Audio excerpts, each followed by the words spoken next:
They called it the Chitlin Tour. That's what black golfers called the separate circuit they had to play on, because the PGA Tour had a Caucasian-only clause. Written into the bylaws, official policy, straight-up segregation disguised as membership requirements. And while Jackie Robinson broke baseball's color barrier in 1946, and football and basketball integrated in the late 1940s, golf stayed locked down for 15 more years. 15 years. That's how long it took. Charlie Sifford started caddying at a segregated Carolina country club at age 13. Making 60 cents a day, he kept 10 cents to buy cigars. That cigar became his trademark, but he didn't know that yet. He just knew he loved the game more than anything. At 17, he moved to Philadelphia, where he could actually play at Cobb's Creek, one of the few courses that didn't enforce Jim Crow rules. He was playing par golf by his 20s. He was brilliant, but brilliant doesn't matter when the system won't let you compete. He turned professional in 1948, 26 years old. According to the United Golfers Association records, Sifford won their National Negro Open 6 times, including 5 consecutive wins from 1952 to 1956. 5 times in a row. That's dominance. That's Hall of Fame level performance. He was playing on what they called the UGA circuit, the Chitlin Tour. Prize money was meager, courses were often substandard, travel was a nightmare because of Jim Crow segregation. Hotels wouldn't let him stay, restaurants wouldn't serve him. But he played anyway. He kept playing. In 1952, at age 30, Sifford attempted to qualify for the Phoenix Open using an invitation from Joe Louis, the heavyweight boxing champion. According to historical records documented by the PGA of America, he was met with death threats and racial abuse. Not discouragement, threats on his life. And he kept trying. Every year he kept trying. For a decade.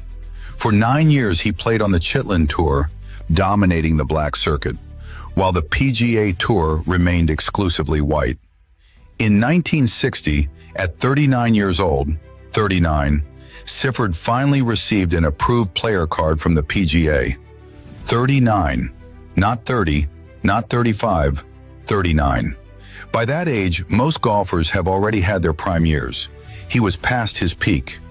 His best years, his championship years, the years when he should have been on the greatest stages in golf, had already been wasted, stolen.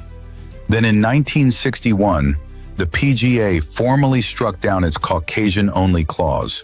After being in place since 1934, after 60 years of official racist policy, Sifford made his debut on the PGA Tour that year. At the Greater Greensboro Open in North Carolina, his home state, he was surrounded by police for protection. According to eyewitness accounts, he was subjected to open hostility from spectators, death threats still coming in, spectators calling him names, some attempting to tamper with his golf balls, and he finished 4th. 7 years later, in 1967, Sifford won the Greater Hartford Open, the first PGA Tour victory by a black golfer. It took him 7 years after joining the tour, 7 years of competing in the hardest circumstances imaginable.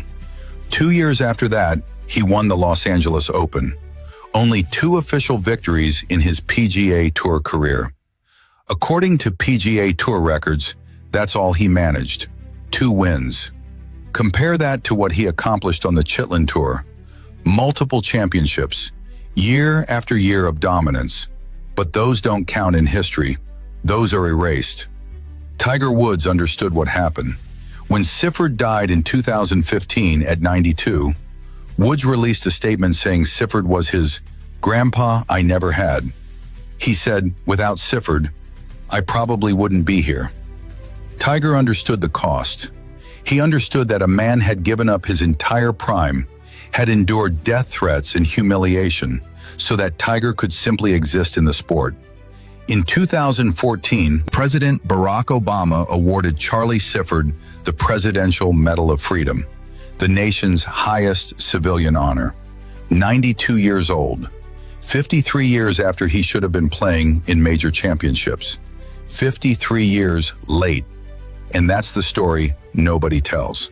Not the eventual honor, the delay. Not the achievement, the years stolen to get there. The best golf of his life played in front of no one, for nothing, on a circuit nobody remembers. Here's what burns me about this. Sifford had the talent, had the discipline, had the mental fortitude to endure what most people would have quit after the first threat. Had he been allowed to play from 1948, when he turned professional, instead of 1961, when he finally got his card, what would he have won? How many majors? How many championships? We'll never know, because that career was stolen from him. That's not inspiration. That's not triumph. That's tragedy wearing a medal. So here's my question for you. Why do we celebrate the moment of breakthrough, but never ask about the decades of exclusion that made it necessary? Why do we honor the first black player allowed to compete, but not mourn the countless years of excellence that nobody was allowed to witness? Charlie Sifford played the best golf of his life on the Chitlin Tour. Nobody saw it, nobody counted it, nobody remembers it. That's the real story. Comment below, do you know who the pioneers are in sports and industries that you follow? Are you celebrating the barriers they broke, or mourning the talent they lost? And if this made you understand that some wins are stolen before they happen, like this, share this, and follow, because we need to stop celebrating access and start demanding restitution for lost time.